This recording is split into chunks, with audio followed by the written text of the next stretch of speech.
again to this wonderful session of physics today. Today, before we start our new concept, let us recall what we have done in the last lecture.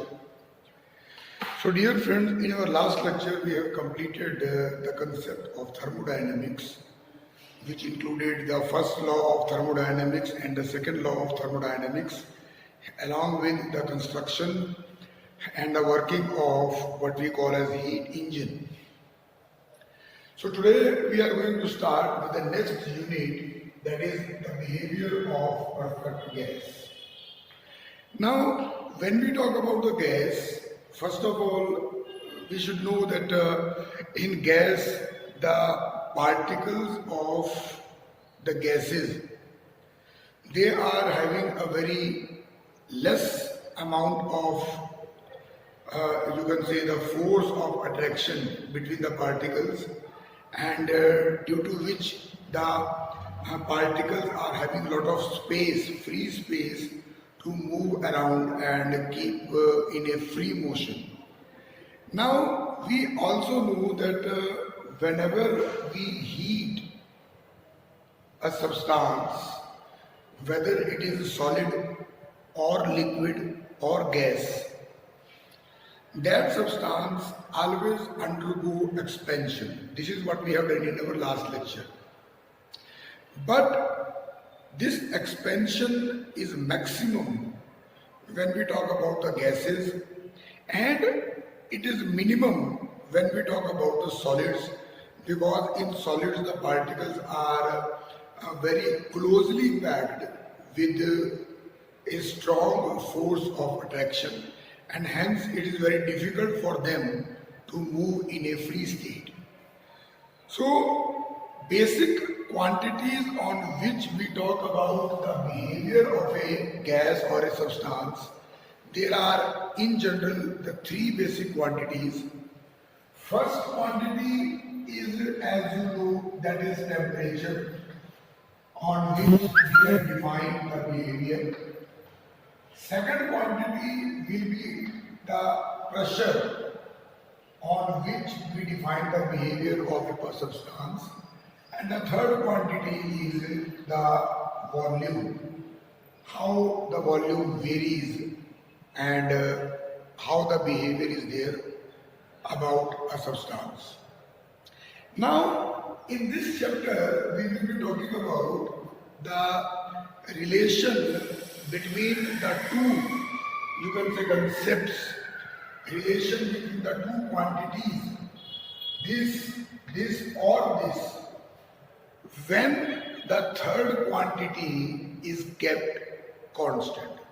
That means we are going to discuss about the behavior of the substance, or you can say gas, and develop a relation between the two quantities when the third quantity is kept constant.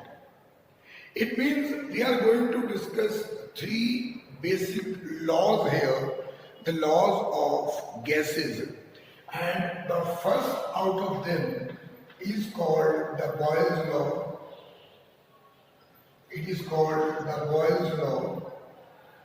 The second one will be called as Charles' law, and the third will be called as Guy-Lussac's law.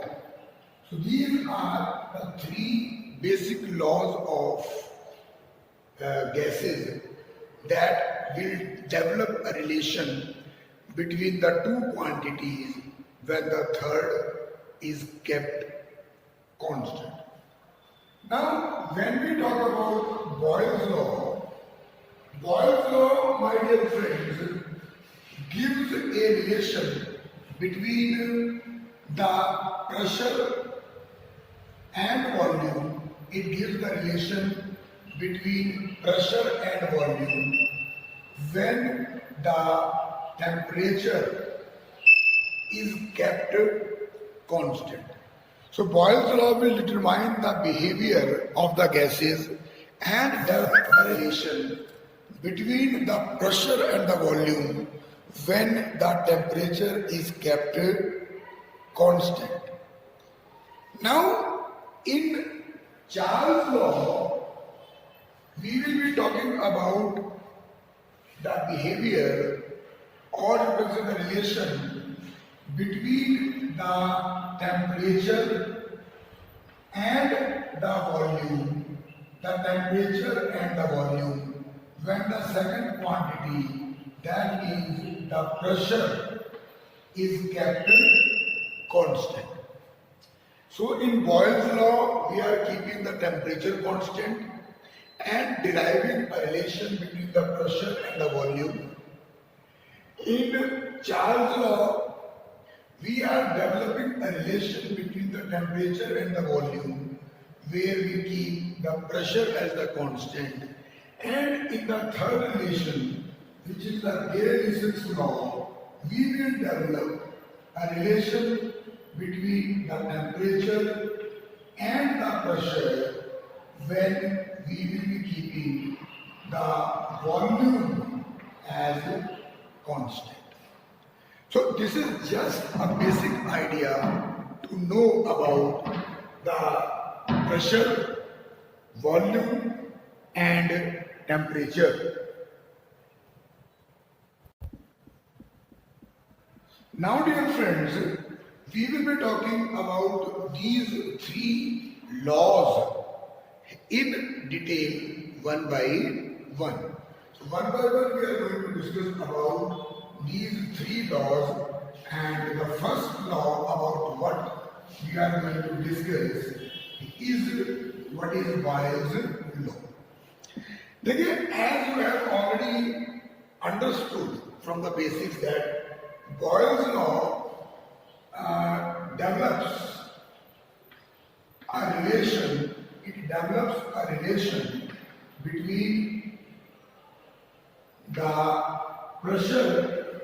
between the pressure, and the volume, when the temperature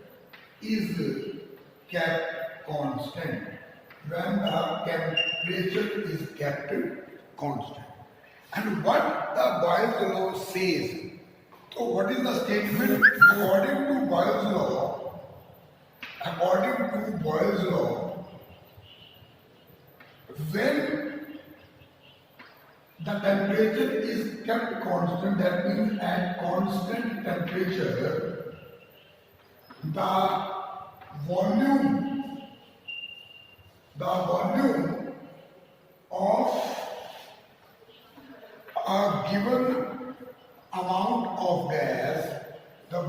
of a given amount of gas, is inversely proportional. You know the meaning of inversely proportional. So the volume is inversely proportional to, you can say, the pressure, inversely proportional to the pressure. That means V is inversely proportional to pressure. This is the statement of Boyle's law. Now, if we cross multiply, what we get? P into V.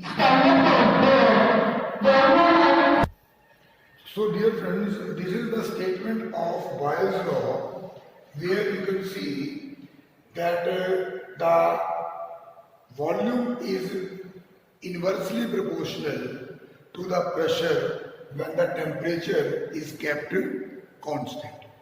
So when we cross multiply, we get P into V is equal to constant.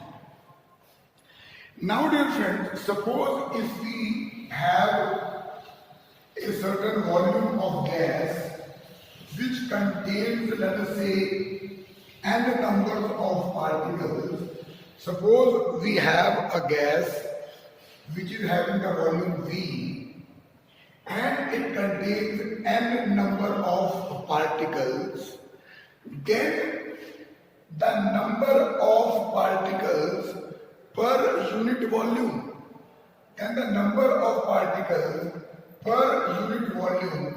will be represented by this. Then the number of particles per unit volume will be represented by this. Now if you find out what is V here, you will clearly understand that V will be equal to capital N over N. Capital N over N, and every symbol that we are using is having a particular meaning for that. So that should be very clear to you. Capital V stands for the volume of the gas.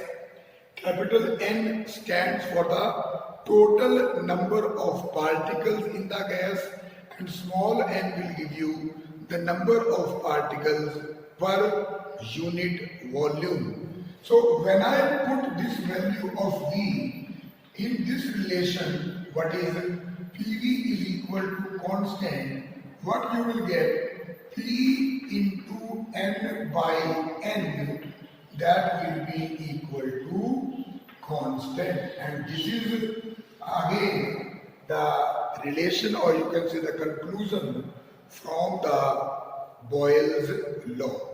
So this is all about Boyle's law.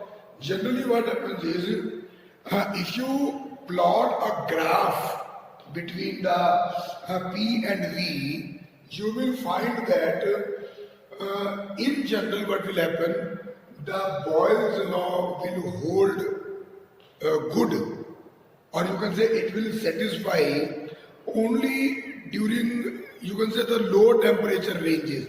Whenever the temperature is low, at that time only the Boyle's law will hold good. Otherwise it will not obey. Okay? So at low pressure and high temperature, you can verify your Boyle's law. The next concept that we are going to use, or we are going to discuss, is about the Charles law. In the basics, I have told you that when we talk about Charles law, it gives the relation, or you can say it develops the relation between the temperature and the volume. It develops the relation between the temperature and the volume when the pressure is kept constant. When the pressure is kept constant. So pressure will remain constant, and what will happen? The relation will be developed between the temperature and the volume. And I can understand, and you can also relate with the situation that suppose if you are having a cylinder, that is having a certain amount of, you can say, gas in it, certain volume of gas in it, and if I presume here one piston, if I take one piston over here, now in normal situation what will happen? It will exert a force on the piston. But if I start increasing the temperature, and you know that whenever the temperature is provided, the gas will expand. So when the gas will expand, it is very obvious that it will exert a force on the piston, and that force will push this piston outward, or you can say in this case it will push the piston upward, and there will be increase in the volume. Because what will happen? The temperature will increase, the gas will expand, it will exert the force on this piston, and this piston will reach somewhere, I can say here, and in this case the volume will now increase. So in this situation what I can write? I can write according to Charles' law, According to Charles' law, at constant pressure, the volume of a certain amount of gas is directly proportional. It is directly proportional to the, obviously volume is directly proportional to the temperature. It is directly proportional to the temperature. So whenever you increase the temperature inside a gas, its volume will increase, and if you decrease the temperature, its volume will decrease.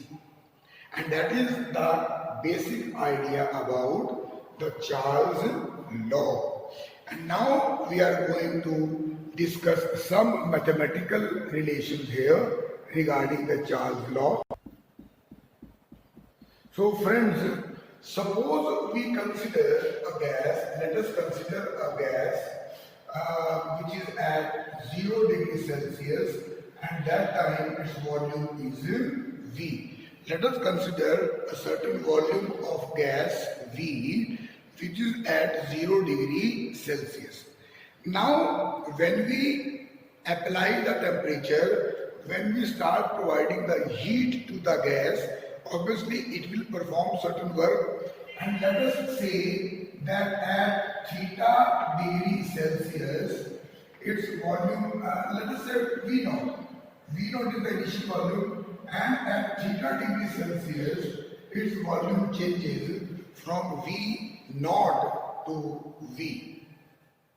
Now we can easily understand that as you know that due to this temperature increase, there will be a final volume, and how much will be that? So I can write that at theta degree Celsius, the final volume, which is V,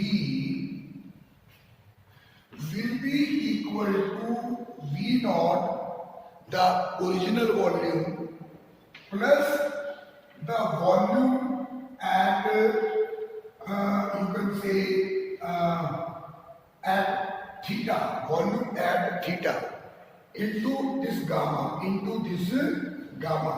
Now this gamma is what? Gamma is the constant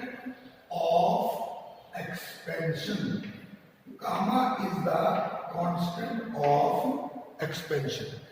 Whenever you will provide heat, the gas will expand, and that we have taken gamma. So I can write gamma P. To what gamma P will expand? Constant of expansion at constant pressure. So this is gamma P. Now what I can do is I can take V0 as common, and inside I will be left with 1 plus gamma P into theta. Any doubt till here? So what we have done is, we have taken a gas at 0 degrees Celsius whose volume is V0, and when we provided the heat to that gas at theta degrees Celsius, the volume changed from V0 to V. That means there is expansion. So how much will be the final volume at theta degrees Celsius? That will be initial volume plus the change in the volume. So this will be added how much expansion has taken place. So this is V0 into gamma P into theta. Because you know the change in volume will be directly proportional to the temperature. तो जितना ज़्यादा temperature होगा उतना ज़्यादा volume expand करेगा. Gamma P I have told you It is the constant of expansion at constant pressure. At constant pressure. Now, if I take out the value of gamma p from here, if I take out the value of gamma p from here, what I will be getting is, what I will get, gamma p, shabash, gamma p will be equal to V, and then this V naught will go divide, this V naught will go divide,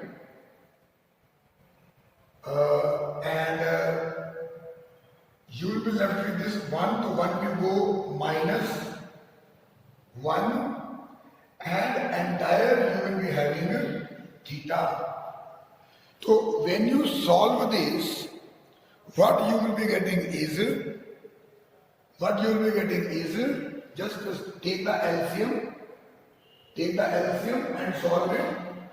So I will be getting gamma p is equal to V minus V naught over V naught into theta. This is the simple value of constant of expansion at constant pressure. Gamma p is equal to V minus V naught over V naught theta. Now, the mathematical value of this term, constant of expansion at constant pressure, coefficient of expansion at constant pressure, it has a fixed value, and that is equal to, you can write gamma p is equal to 1 over 273.15. 273.15. This is the value which is fixed for the coefficient of expansion at constant pressure. Now when you put this value of gamma p for a you can say simple volume, what you will be getting? So according to this, what happens is, 1 degree increase or decrease in the volume will be directly proportional to 1 degree increase or decrease in the temperature. It means the relation says that if the pressure is constant, then the increase or decrease by a constant fraction of its volume, this fraction of its original volume will be directly proportional to 1 degree rise or fall of the temperature. So let us just write the actual statement of the Charles law. I think the basic is clear, that volume will be taken, heat will be provided. Due to that heat, the gas will expand, its expansion will be noted, and we can find the value of coefficient of expansion, and that value is fixed, 1 over 273.15. Now you can write, according to Charles' law, the pressure remaining constant, according to Charles' law, the pressure remaining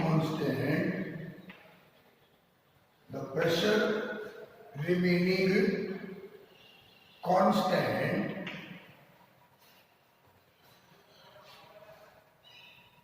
for a given mass of gas the volume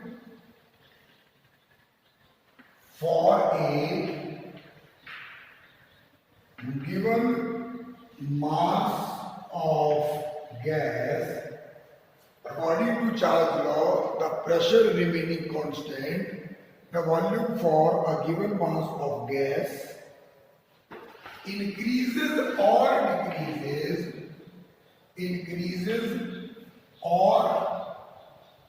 decreases by a constant fraction, and that constant is 1 over 273.15, by a constant fraction of its volume at 0 degree Celsius.